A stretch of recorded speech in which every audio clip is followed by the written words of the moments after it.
More medications, less health. Something's broken.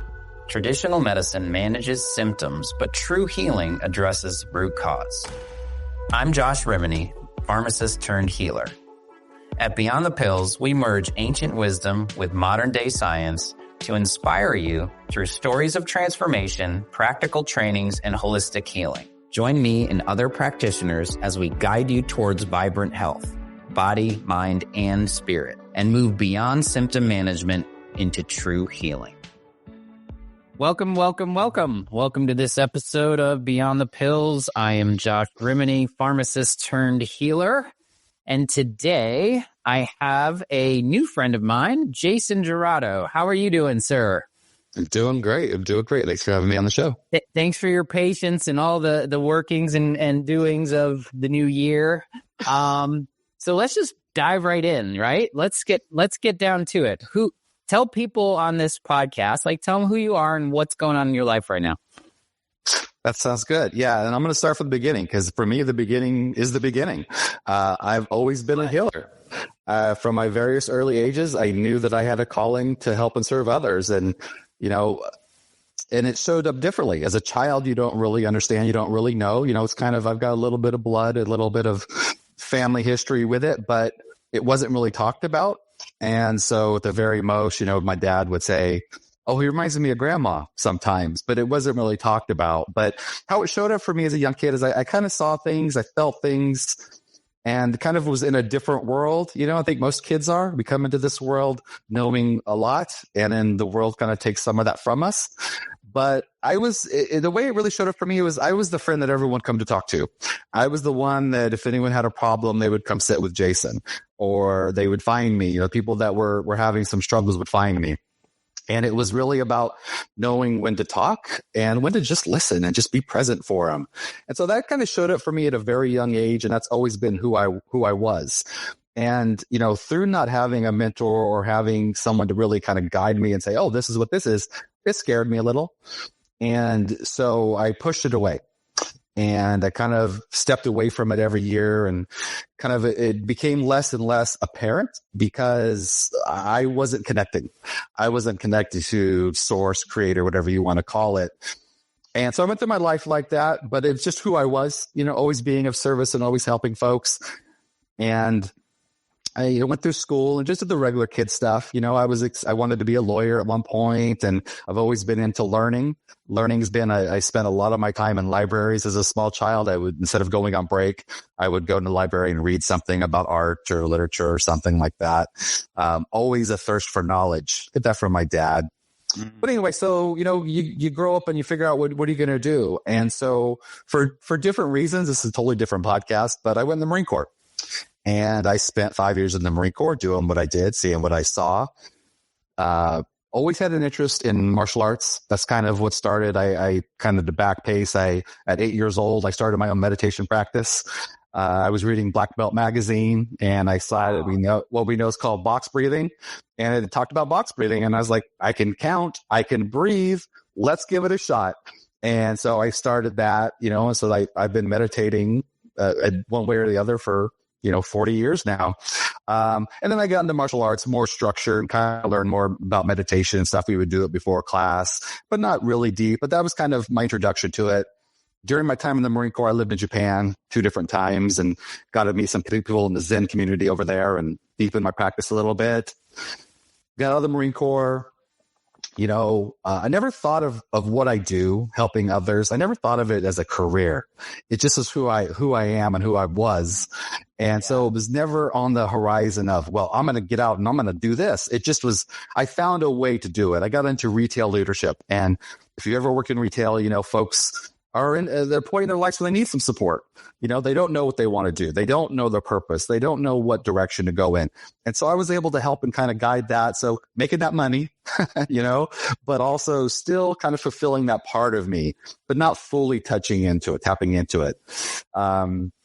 Kind of jumping ahead, 1999 came around and I said, this is really who I am and this is what I want to do, but I need a toolbox. You can't just sit with people. You can't just, you need some training. You need a way to quantify what you do and to make sure that you are truly helping people, because anyone can listen. Anyone can give advice, but is it sound advice? Is it the right advice? And so to tune more of who I am, I kind of touched into that. So started looking at different modalities, different things out there. And I came across neuro-linguistic programming, NLP for short. And it really spoke to me because, it's a science and an art. And I love that because that's who I am. I have this calling. I have this healing inside of me, but I also love to study. I also love to learn. I also love knowledge. And there are all those people out there that just want me to help them. And then there's those people that are like, well, why does this work? Yeah. And so it's great to be able to break it down and say, okay, well, this is what's happening. And it's the unconscious mind. And, I know we'll get into that today, which I love. But anyway, so I did that and I started studying it, kind of jumped ahead. 2008, I took an online course and, just a small introductory course, 2010, because obviously, as we all know, life happens during this time. So kind of to make it a more succinct story, a lot of life was going on for me personally. But 2010, I got my practitioner, went with the Tad James company. And within that, I also learned hypnosis, which at the time I was like, oh, hypnosis, I don't really want that. I just want NLP. But now hypnosis is like my go-to, dealing with the unconscious mind. And then timeline therapy, which is something that there's timeline in all, but Tad has his own process called timeline therapy of helping people kind of deal with their issues from the past. And then in 2015, I didn't do anything with it other than use it at work. Still was hesitant to jump out and truly step into who I was. And the story tracks very, very, you're like speaking my story, but in my way, like continue, like you did all this stuff, right? You're doing all this stuff. You know where you're supposed to go and that North Star is there, right? And you're kind of, I don't want to say dabble, but the way I look at it is like you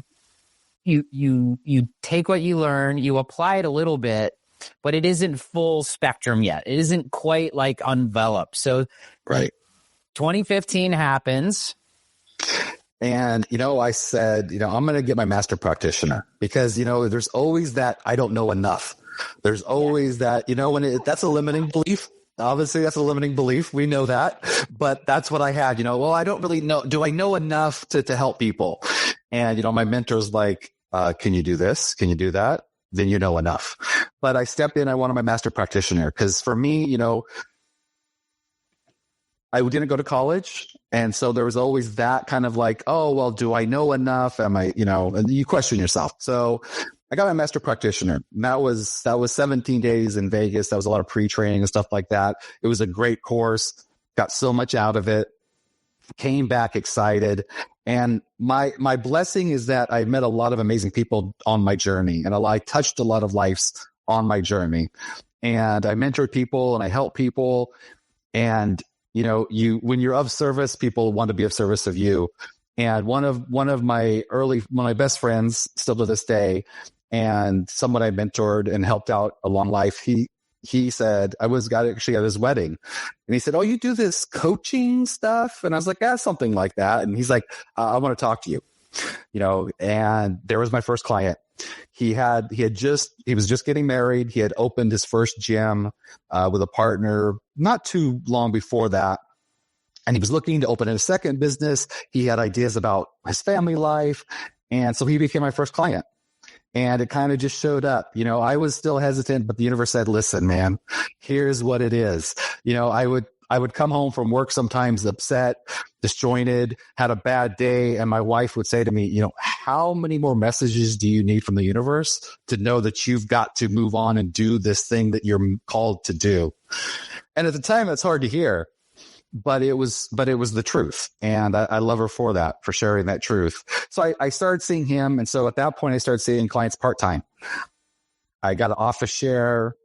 I made my own schedule at the time. So Tuesdays was my day. I helped clients. And then at that point, kind of jumping ahead, just doing that, kind of dipping my toe, building my social media, building the stuff that takes to build a business. And then my wife used to say to me, because she works in tech, she said, why don't you see clients virtually? And I was like, no, it's about energy. It's about, I got to be a person. It's about a shared space. I can't do that. Well, guess what? 2020 rolled around and I had no other options. I was supposed to see a client the week before the world shut down. I started a new client and I was like, oh, I think we'll be able to see each other on Tuesday. And then that happened. So through all of that, we moved, we bought a home closer to my parents. You know, my parents are getting older. My dad's older and his health wasn't the greatest. And we moved, got a house, got a home, built a home office. Financially at work, we moved from the San Francisco Bay Area, which is a challenge financially. We owned a home, but we were both working just to be able to live in the Bay Area, basically. We moved to a smaller community, smaller cost of living, you know, sold our house, bought a house out here. And I worked for a year, just kind of getting my feet under me to know the environment and getting everything in place because I'm a planner. And once we both felt comfortable with me stepping out, I stepped out in 2021. We went full time with my business and I see clients and I do local walking meditation and they try to do some free events for folks to have experiences of it and building my client base and just growing from there. I love it.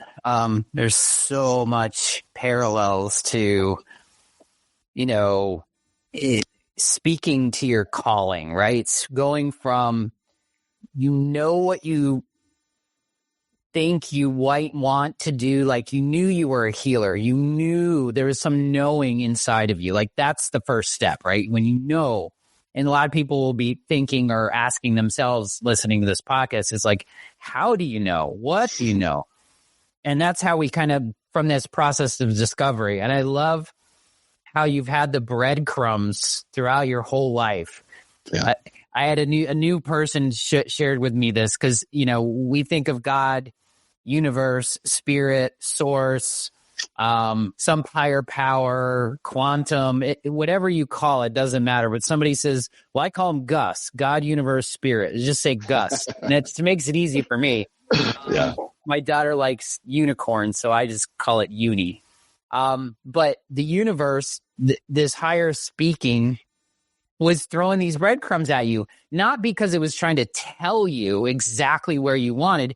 It's showing you. And I love at the end, because this is exactly what's happening in my life right now, is like pharmacist turned healer, but are you really ready to be a healer, right? Are you ready to drop and shed the skin of the snake of your past and move into your full authentic self, Josh? Because I'm going to keep nudging you and keep putting stuff in front of you until you really get it. So I love that your wife had this beautiful way of just kind of like being alongside of you and saying like, hey, how many more of these do you need? Because in my opinion, it's like the kicks in the butt get a little bit harder. Right. As you don't listen to the like, because the universe is conspiring with you to make sure. So I loved that story. I want to talk a little bit about, and I love how you said the art and science. Like for me, I have this analytical brain. I have a thirst for learning. Like that's one of the highest things in my personality trait is just learn. I love learning. I've spent thousands and thousands of hours and hundreds of thousands of dollars on lots of different modalities because I love learning. Yeah. So, but, and the art and science, right? This is where ancient wisdom meets modern science. And some people got to get that analytical, like left brain stuff going. And some people just say, I need help me, right? Yeah. And so I love how you're appreciating the art and science of healing modalities. Let's talk a little bit about NLP, because I don't even know if some of the listeners have even heard of this. It's something that's becoming, it's an emerging thing. It's been around for a long time, right? But in a couple minutes, let's just talk to people. Like if you're in an elevator and you say like, I'm an NLP coach, and what would you tell them? What would you say? Neuro-linguistic programming. What would you say between that? I want to talk about timeline therapy and hypnosis. These are all beautiful segues into the path, right? What you do. But now talk to people about like the what part of that. Definitely. Yeah. So the shorthand that I use for NLP is basically using the language of the mind to get the results that you want. And the language of the mind is symbols. The unconscious mind, which is what drives us, and that's all of our filters, and we can get into that if we have time, but is symbols. And how you code things in your brain is how things show up. And we know that as within, so without, perception is projection. So as you feel inside is how you see your world.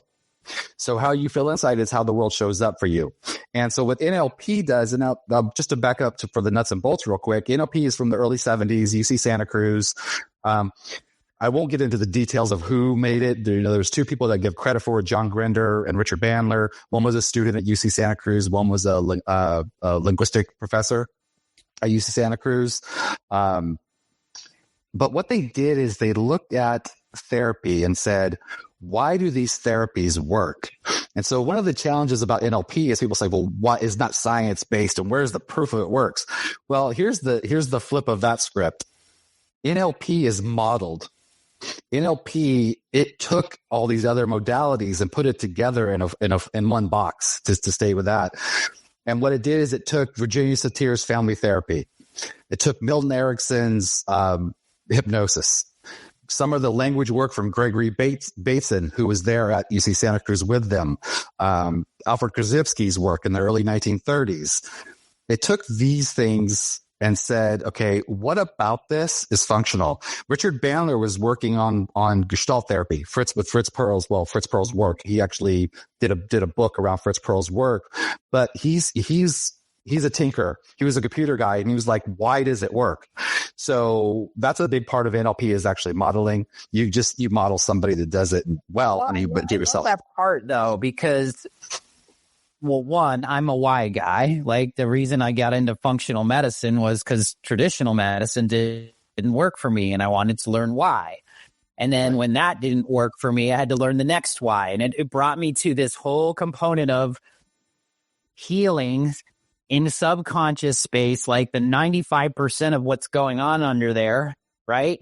And so I love that you brought this whole like, well, we just took all the pieces of the why was it working, and we put it together. That makes so much sense to me. So thank you for making that analogy happen. Yeah. Yeah. And it's really about, the funny thing is that when NLP started, the critics, the one criticism was it's non-humanistic. Because NLP in its base form, it's evolved for sure, and different people have taken it different directions. It's a huge field, but was that it just got results, and it wasn't about building rapport and talking and it was like, you want to change? Let's change. If you have a phobia, the fast phobia model, you can have someone lose a phobia in minutes, and deep phobias might take as much as 15 minutes. And you just do the work. I love this. This is so resonates with me right now, because I'm in shamanic energy medicine training right now. And the same component of the shamans is like when they say like shedding your past. Right. And they're like, well, shed your past all at once, just like a snake sheds its skin. There's no reason to do this micro doses of like trauma rebirths all the day long when you can just cut the cord. It's done. It's hard for our complex brains to get around that, like, because there's this what if this and what if that, but it's really true. It's simple. If you can get down into this why as fast as you can, it's almost the question of why not, right? Like if you can get to your deepest, chorus thing that you want to do, because we have these belief systems that it's hard work. It takes these months and years to unpack, because we're looking in the wrong neighborhood, right? Right. Cool. I wanted to pause you because I was just like, this is the whole concept of certain types of these healing modalities is. Right. Our belief system is what gets in the way of it becoming impactful and easy and doesn't take a lot of time. So I love, let's deepen that up a little bit, okay? Because this is something that's very new to people. They think that everything is hard, that chronic diseases and self-limiting beliefs and phobias, right? A phobia is we talked about this in another episode where Western medicine labels somebody as the thing they have. Right. Not the imbalance that needs to be rebalanced or the energy that needs to shift in order for these things to, because there's nothing wrong with a phobia. It's just what happens for your protective mechanisms. And then all of a sudden, you become labeled a diabetic. Like, a diabetic doesn't have a diagnosis. They just have an imbalance of their blood sugar and it needs to be rebalanced. So I love that piece. And I wanted to hold that space for people because you just said something. I want to ask you, like, because that's very interesting to me, but also I want you to repeat it to, so you're telling me you can heal a phobia within minutes with this NLP. Mm-hmm. That's amazing, right? That's beautiful. Give me an example here. Talk to me a little bit about this. So one thing I wanted to say is that the saying that I use is that change happens in an instant. It just sometimes takes us a long time to get to that instant. And that's what this is all about, is getting us to that instant. Let's just do the work. Let's not worry about, we say in NLP, I don't care so much about what you think. I care about how you think. So it's that structure. It's that structure of your brain of how you do it. So maybe it's a flaw in your strategy, and like we talk about language because, language is our middle name, the joke goes, because linguistics, but there's surface structure and there's deep structure. And the surface structure might be saying I use the example of a dog, might be that you might say the word dog. And for both of us, now we both have a different deep structure. Maybe I grew up around dogs and I love dogs and I get a warm feeling when I hear that word. Maybe you as a young person had a bad incident where you maybe got barked at or something like that. And then, so your deep structure of dog isn't that fluffy little happy dog. Your picture in your head, once again, that picture in your head might be of a snarling, barking, angry dog. So when you think the word dog, it attaches to that symbol, which is the picture of a barking dog. And phobias are just quick learnings. It's a one-time learning usually. So one event happens and your unconscious mind makes a rule around those events because it wants to protect you. And, we talk about significant SEEs, significant emotional events. So that's that SEE in your life, that something happened at one point in time. Now, everything that we know is coded, as I keep saying. It's coded in our brains by pictures, by sounds, our modalities, sight, sound, hearing, gustatory, taste. Yeah, the way we perceive the universe, our five senses. Exactly. It all comes into us and then it goes through our personal filters. You and I could be walking down the street, have something happen, and we both are going to have completely different experiences, possibly. So at that moment that happened, whether it was, and I try not to talk negatives because people out there, and without working one-on-one, I don't want to bring anything up for anybody. We use the word trigger, and trigger is actually a legitimate term. It's kind of overused now, but it's true. So something might trigger someone. So I don't want to say anything too specific, But if you had an incident, elevators, we can use elevators because if you have an incident where something happened that you're afraid of elevators, well, when you think of elevators, I could almost guarantee that how your picture in your head is going to look. And where the picture is located physically, when you think of it, if it's black and white or color, if it's all these submodalities, all these nuances of the picture is going to be telling you an alarm story. It's going to be telling you it's bad. So what you do is, and the fast phobia model is basically what you do is you take it, you run the memory out, and then you run it in reverse. It's like, imagine you made a record and there's these grooves on the record. Well, playing that record is not getting you the song that you want to hear. So what do we need to do? We scratch that record and we get rid of that memory. And then we can make a new record of a new memory about it and change how you view that circumstance. So first thing to do is to depotentiate, take the power away. We can edit. Quick story. Someone that's very close to me had the story ends well, so I'll share this one. She in the Bay Part of the process. Let's have a story. Like she used to take Caltrain, which is the public transportation in the Bay Area, to work every day. And one day she was on the train and it stopped. And someone kind of walked by her really fast. Someone that worked for the train system for Caltrans walked by really quick. And she heard on the radio, is it an animal or a person? And they said person. Well, she looked down and the train had hit somebody. And she saw this. Now, the person was okay. The person went to the hospital and they were fine and they got the service they needed and they were okay. But she now took this very significant event and it weighed on her. And she was having trouble sleeping. She was having, you can imagine seeing something that dramatic could have an effect on you.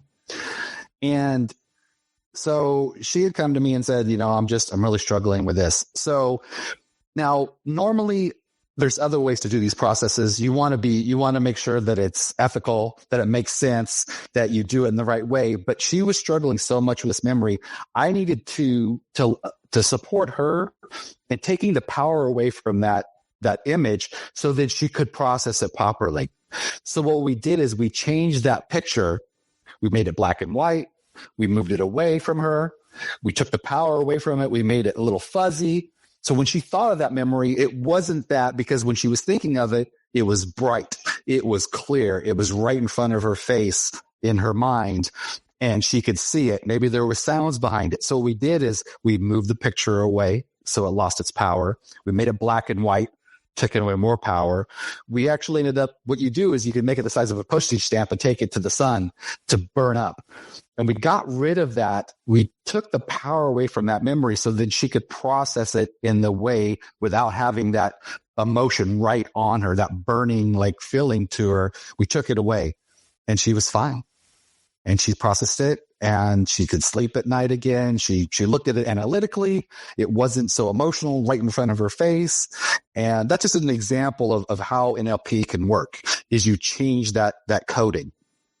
Now, are you working with people on the conscious level of that? Like in this room, like you and I are talking and you're vision boarding and framing up all those different pieces? Or is there more of this hypnosis space where you're kind of talking to that subconscious level, or is it both? It's a great question. And it's all the secret. Don't tell anybody. The secret is that it's all the unconscious mind. It's all unconscious work. One time somebody asked, you're working on the unconscious, but what I was thinking of as you're doing this, I was like framing myself up in your Zoom room of, if I were doing this, and I'm kind of like tracking the process of what you were doing. But so you're working on the subconscious, but you're in a conscious space. Is that right? Yeah, you keep the conscious mind busy while you work with the unconscious mind. Got it. Okay. Makes sense to me. Yeah. So the conscious mind, because the conscious mind gets in the way. For most people, if you're having issues with anger, for most people, you can't just think, don't be angry when you're in a moment. And, don't be angry. I'm not angry anymore. Hey. Yeah. But what we do is we keep that conscious mind busy. You give it something to do. You give it likes techniques. It likes stuff. But what you're doing is you're changing that underlying filter. So the way it sees and experiences this is different. So that's a great question. Yeah. That's the secret, is that it's all unconscious or subconscious, as you would say. Well, and then my training with Dispenza work and then neuroscience is also talks about, because my also thought is like, the more analytical you are, there's this sort of bridge between the conscious and subconscious, kind of like the wall just becomes a little bit taller. Right. So talk to us about, like, are there people that are just really tough to work with, or you just know, like, over your years of experience and training, like how you can mold because some people it's like, for me in hypnosis, it's like, at least I've only tried a couple times, but it doesn't really resonate, because my analytical's like, I love to learn. It just becomes this huge thing. And I've learned over the years, especially last summer in my sabbatical, was learning my own ways in which to surrender and release that part to get into that deep level. Because for me, meditation, it's it's something that I know works really well for me because of all the things, but it's something that I've not want to say worked hard at. I've just done a lot of work there. Right. And so talk to people about, like, is there an ideal client? Does this work for everybody? Are there harder people than others? Because you're only serving my curiosity at this point. I'm being a little selfish.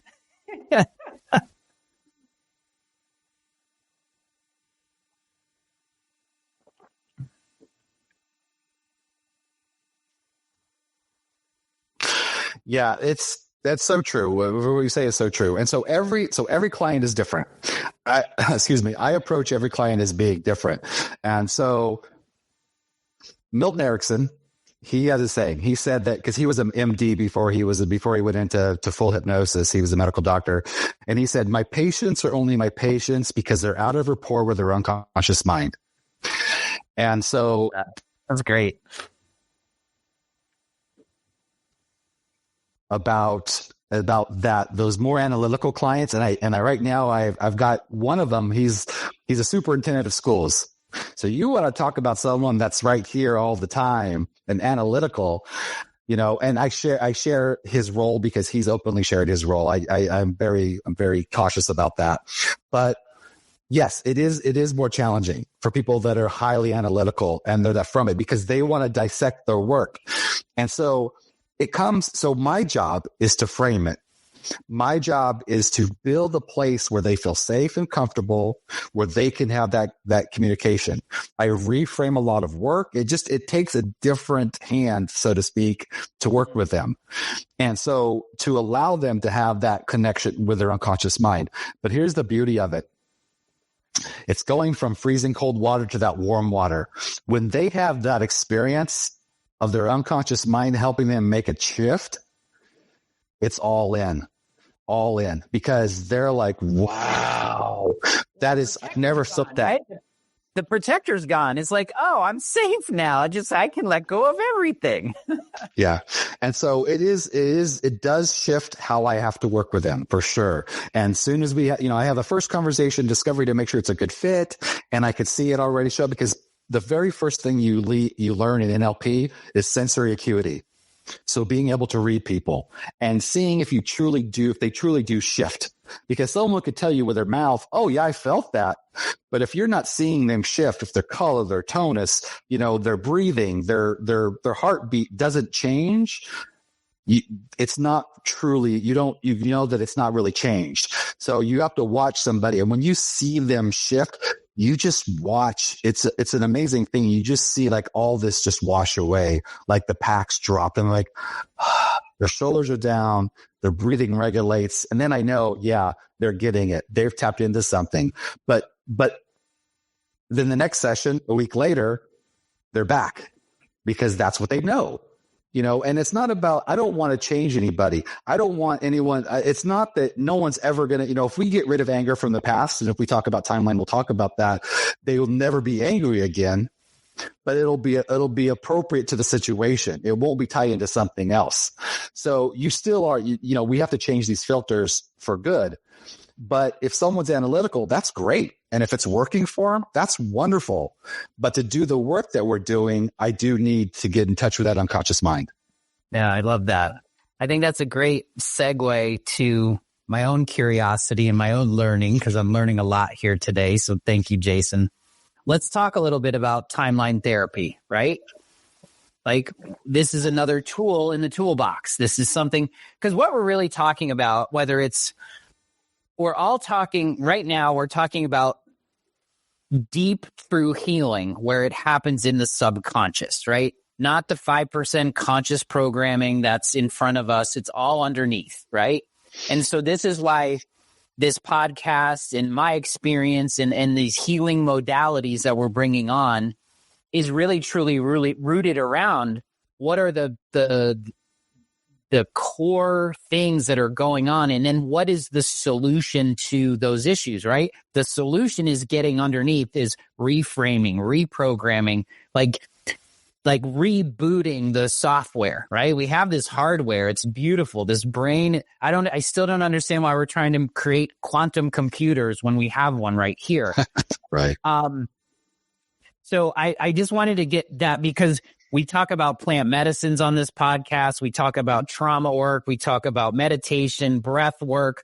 All of these are short circuits to get underneath where we can't just talk about it, right? We're talking in talk therapy. Yes, it's a tool. It's good for you.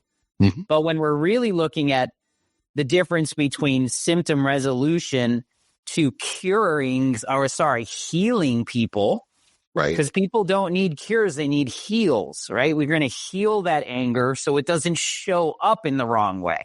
Right. We're going to heal that phobia so you can get on an elevator because it is safe, right? These are the things that we're working on. So I just wanted to pause with that because this might resonate for some people, but other modalities, this is why I love what I do right now is uncovering and experimenting and experiencing all these different types of what I call true healing mechanisms, right? Because that's where medicine is going. The pharmacist of the future and the doctor of the future is right inside of us. We have these things you're just the guide helping unlock what's already there.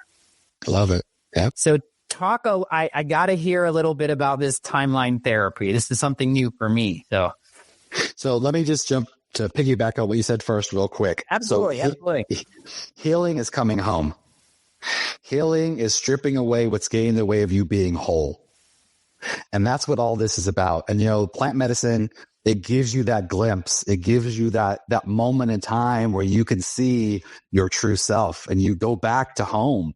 That's my company is called One Path. And it doesn't mean there's only one path. What it means is it comes from a Ram Dass saying, says we're all just walking each other home. And, there's many paths to the top of the mountain, but the top of the mountain is always the top of the mountain. And that's where we're all going. And so that's what all this does. Like you just said so eloquently, is it's bringing us back to home, bringing ourselves back to that core, the I am consciousness, as we say. Well, back to self, right? This whole self piece of talking through, like my journey this summer was I even named it in all of my journals as like, it was the journey to self.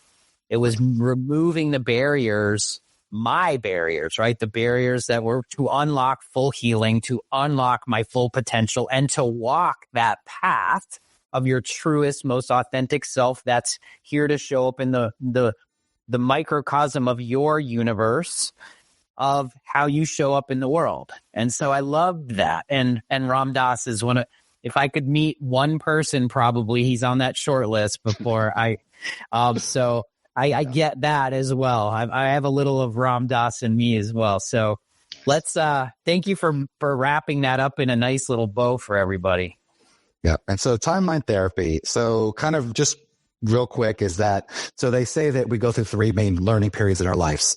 From 0 to 7 is that imprint. So everything that happens around you, all the people around you, the way they're acting, the way they're interacting, that shows up and that imprints on you. So that starts to form your personality. 7 to 14 is modeling. And that's where you look around and you say, oh, I respect this person and they act this way. I'm going to act that way. Oh, I respect that person. This is a person of authority. This is a person that I should respect. I'm going to act like that, for better or for worse. And that's another conversation. And then from 14 to 21, it's socialization. So you go out and you try to figure this world out and you try to make your own mark. And so maybe some of the stuff in your first 14 years you learned, now you're like, you get in a group and you want to be part of that pack. And maybe you grew up loving sports, but you get in this pack when you're 14 and they don't like sports. They like music. So you're like, well, wait a minute. I don't like sports anymore. I love music. Music's my life. And you start figuring that out and start making your way in the world. With that said, the imprint period, 0 to 7. There's a first time you were exposed to anger. There was a first time you were exposed to sadness, fear, grief, etc.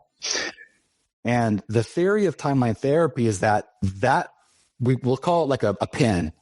That pin goes in, and now every other time that you experience anger from that moment on becomes like what I call a pearl on the necklace. And it's just, it all becomes that same, because that's what anger is. That very first event is how you learned anger. And so everything goes off of that. So what happens is we're talking about anger earlier and, having road rage. Road rage. I use this example because it's people are kind of experience it. When you have road rage and someone doesn't signal, they cut in front of you. Most likely it wasn't, let's just say it was a situation where it was inappropriate anger showed up, road rage. It wasn't that they actually could have caused an accident or hurt you or something like that. It's just the fact that they didn't let you in or they cut you off and you're like, and you just freak out. That doesn't come from that instance. That doesn't come from that event because that event wasn't that big of a deal. That comes from, you can't do that to me. You can't take that from me. I am somebody. You can't. It goes back to that beginning thread.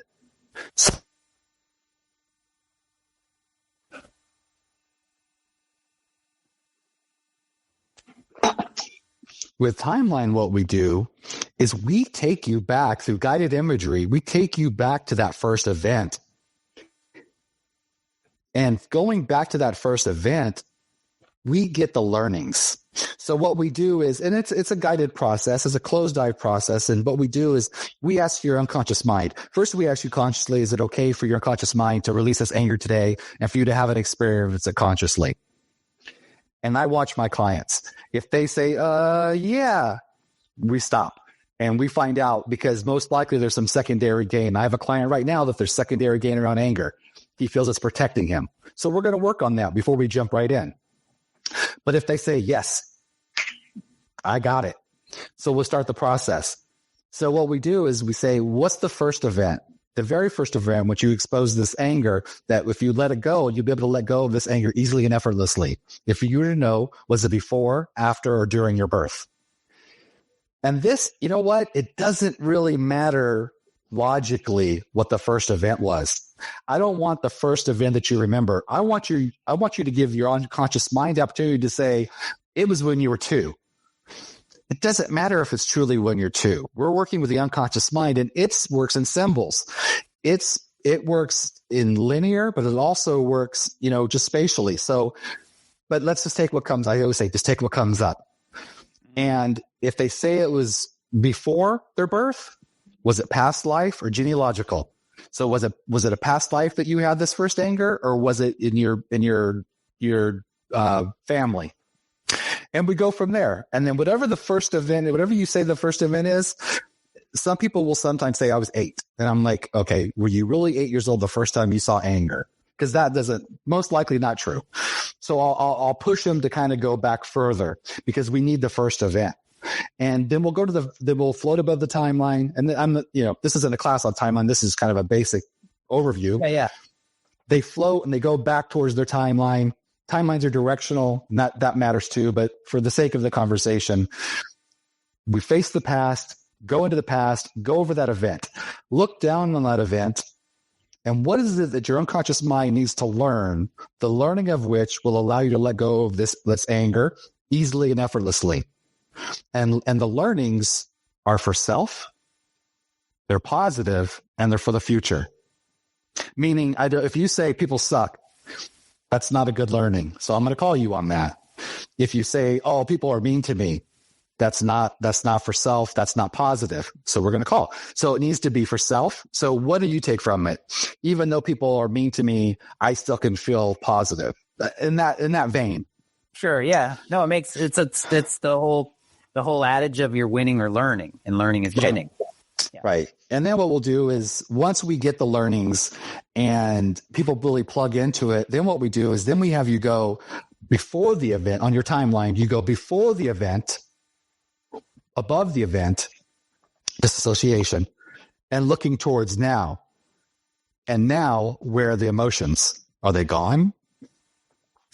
And through the learnings and through disassociation and for being able to see that there was a before, and this is nuts and bolts here, sharing a little behind the scenes stuff, and seeing that there was a before the event, so there was a life before that, you let it go.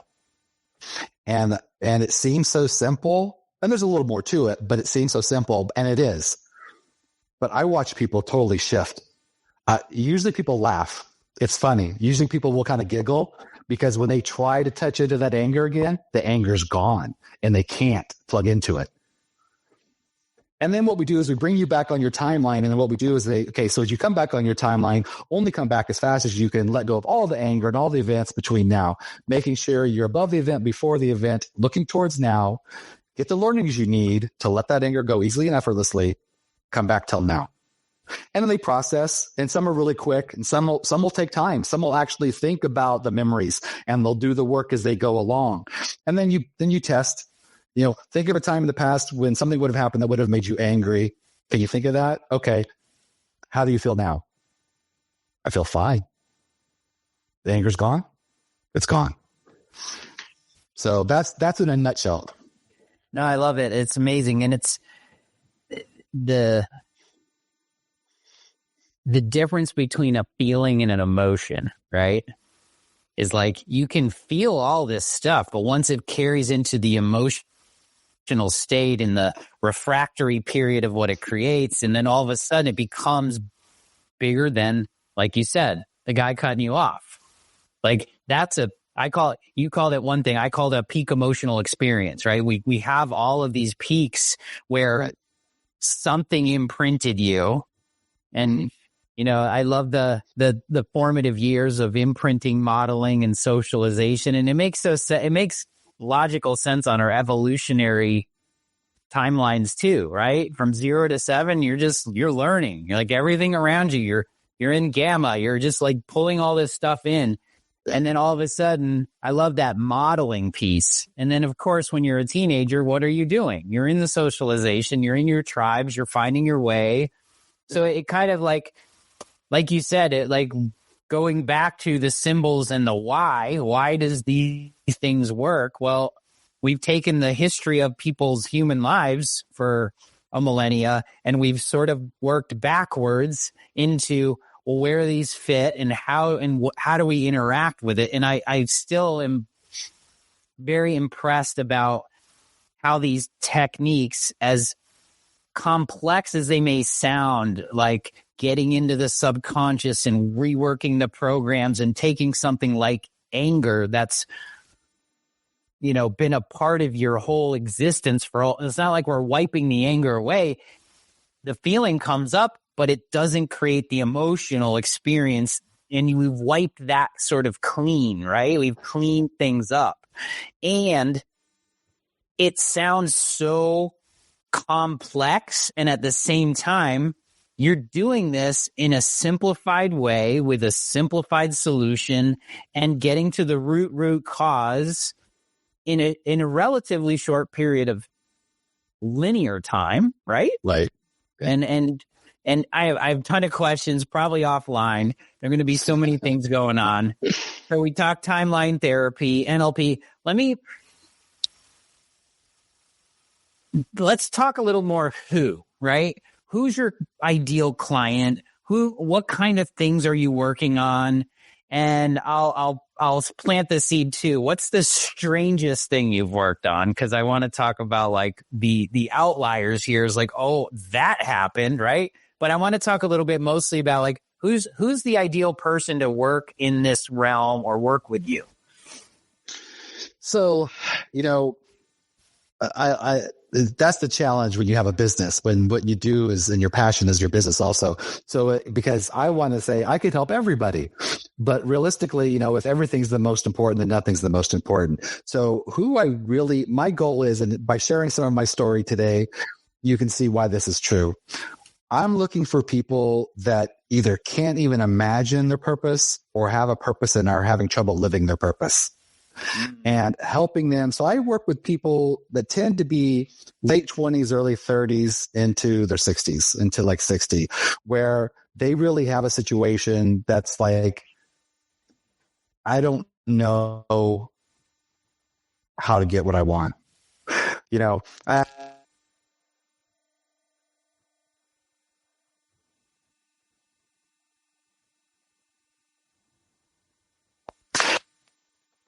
I've answered the question before and said, who needs support? Who needs a coach? Who needs a guide? Because I don't truly do coaching. It's funny. It's the name of my company, but that's another story for another day. But it's everything. It's like, who needs a mechanic?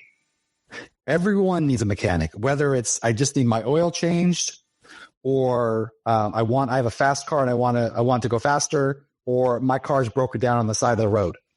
Everyone needs a mechanic. Everyone needs someone to support them throughout. I have someone that supports me, Yeah. And so I firmly believe that too. I think you answered my question the way that I probably needed to hear it, not the way I asked it, right? Because we're not solving the problem. You're actually unlocking human potential.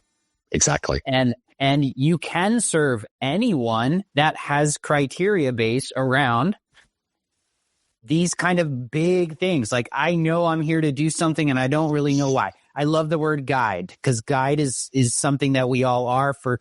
And from a sports analogy, because everyone that resonates with sports is right. The best athletes in the world all have coaches. Right. The coach isn't doing the work. They're coaching. So Michael Jordan had lots of coaches. He didn't just have Phil Jackson. He had all the coaches in the world because he had mentors. He had people. I've invested in myself in different ways, and I continue to do so because of the value we have by having people. And I love when you started your journey. Like, I didn't really know if, we all have this little imposter syndrome in us. And you right. went and and then your mentor said, well, are you a couple steps ahead of them? Yes. Well, you can help them, because that's what guides do. They're only just a few steps ahead because we're all working through our own journeys. Right. And it's amazing. So I think you answered my question because in a better way, because you can help anyone, but you also have, it's also the people that find you too. It's the people that find you through like these conversations we're having on podcasts. Maybe somebody listens to you and all of a sudden, whatever we are saying just happens to hit them in a certain way. It says, oh, that's what I've been looking for. Right.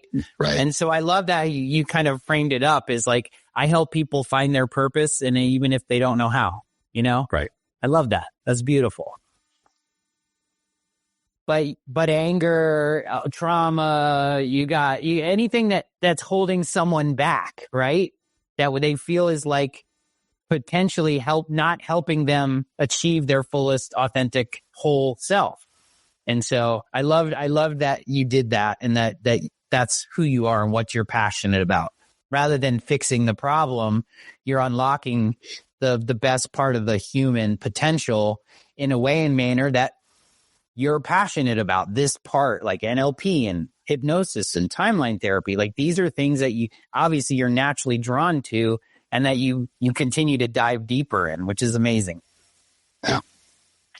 Yeah, it's something, and that's important, and to that point, so I'm also, my mentor also was trained in Huna, which is a Hawaiian art. So I've got training in Huna, Indigenous arts, Polyvagal Theory, but I'm not trying to, and I think we talked about this off camera, I'm not trying to be super wide. I want to be narrow and deep. So I look for the modalities that reinforce what I'm doing, that help me. So when I found Polyvagal Theory, which is working with the nervous system, I was so excited because I was like, I can now connect the mental part with the physical part. That's my somatic training, is Polyvagal Theory.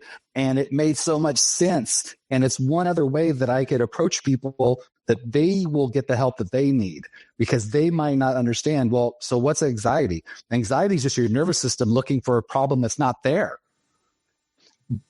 And I could help with that. I could help you change the story that your nervous system is receiving, so it doesn't send you that signal anymore.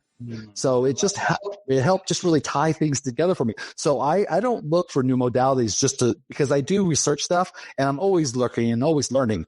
But as far as my practice, I try to be very controlled, and I try to do just what leads on the other. I'm on my personal journey. I'm reading Neville Goddard and quantum, and I'm reading all that stuff, and that's my personal journey. And that does inform who I am, so how I help people, but I don't necessarily use those techniques, so to speak. But what I do use needs to make sense and to be part of that chain for people. Yeah, I love that. I think the true essence of what we do, like for me, it's very, the parallels are great. It's like, learning pharmacy is because I was a cancer survivor and I wanted to help other people heal. And I thought that's what healed me, right? And then you go into functional medicine and I was like, whoa, this is really what it is. But I never stopped there, right? There's so many people that just do that and they're good. And it's like, no, I wanted to learn more about the why and stress. And so I learned about meditation. Then I started learning about breath work and I started experiencing them for myself. And then I started learning about energy medicine and how we're changing the imprint, right? That's what you were talking about. We're changing the imprint. And so for me, it's the same thing. I love that narrow, like go deep and narrow it's not that you can do all these things. It's you are constantly looking to evolve yourself and evolve your practice, because for me, it's like, oh, I can now do body, mind, and spirit with people. And wherever they go is because it all is important. And so it becomes that thing that we call wholeness, right? I call it like this 5D puzzle coming up is you add all these pieces to your own life. And like you said, you're going way out here in quantum and doing these things. You're not bringing it into your practice yet because you haven't mastered it yourself, right? Yeah. So I don't bring energy medicine into my practice yet because I'm still certifying. I'm learning it through my own journey. Right. But I'm also learning from practitioners that have been conferred upon this and been doing it the right way, and it found me. So I'm learning through my own experience so that I can bring it into the fold when the right time and manner in which it does. So I love the fact that this itch we both have to constantly feed this analytical learning side of us, not for the purpose of learning, but the purpose of applying it to and rounding out your own wholeness so you can round out other people's and may help them feel whole, which is such a beautiful analogy for me to see that. So thank you so much for that. Mm-hmm. How do people get a hold of you if they want to work with you and they're curious about NLP? I assume you do like a discovery session, like these kind of things with people. Do you have a website or a link that we can share with people? Yep. So my company, I was saying earlier, my company is One Path Coaching, all spelled out, all letters, onepathcoaching.com. And on there's all my links and all this stuff. I'm very active on LinkedIn. I'm a writer also, so I like to share and be of service. So give people tastes of what I do that might not be a client, but they can still benefit from the work that I'm doing. But, or onepathcoaching@gmail.com. I'm very accessible. It's just me. I'm a sole proprietor. It's me doing the work. I show up. It's, who sweeps the floors? Jason. Who does the work with clients? Jason. Yeah. So, but email me directly at onepathcoaching@gmail.com. I love to talk to folks. And I do offer, that free discovery call, that get to know you call, 20 to 30 minutes. It usually goes a little bit longer because we kind of get a little bit deeper into what's really truly going on. And I love to communicate with people. I love community. And, that's the easiest way to get hold of me. Love it. So following on LinkedIn, Jason Jurado, you got your onepathcoaching.com, onepathcoaching@gmail. Yes, all of my discovery calls, when they're the right fit, tend to go longer, right? They always go longer because the thing is I can already, I sense we're already going to connect on all other levels. Like you're a giver, right? At the end of the day, we're helping people and we're helping the right people that are the right fit. Because for me, I don't sell. I don't have funnels. I don't have all these things to get people into discovery call. I just want to show the world this is what I do. And if it resonates with you, let's get a conversation going. Yeah. And if I can help you, I will let you know. And if I can't help you, I will probably help refer you somewhere that you can. Exactly. And I sense that with you too. So I love this conversation. There's so much more to talk about, but we got to round this out and drop where we can. If there was one thing you wanted the people that were listening to this podcast know, what would it be? You are driving the bus. You are in charge of your life. Everything that comes, you are the person to do it. So don't find yourself at the effect. It's easy to say, oh, well, this happened and that happened. You know what? Life happens. But know that you are driving the bus and you can make the change yourself. Oof. I can't get any deeper and better than that one. I love that. Jason, my friend, I know we will be in contact more often. This is amazing. Thank you so much for what you're doing in the world, how you're helping people truly heal, which is the biggest part for me right now, is moving healthcare towards this healing process and showing people that they have the power to unleash the best versions of themselves. Thank you so much for having me. All right, everybody. This was amazing. Hope you enjoyed. Stay well. Thanks for joining me today on Beyond the Pills. If our mission to deprescribe 10 million unnecessary medications resonates with you, share this episode, subscribe, and leave a review. Whether you're a practitioner or someone ready to reclaim your health, visit rx2wellness.com for free resources to begin your journey. Together, let's go beyond the pills and co-create a world of vibrant health and true healing. Until next time, live better and stay well.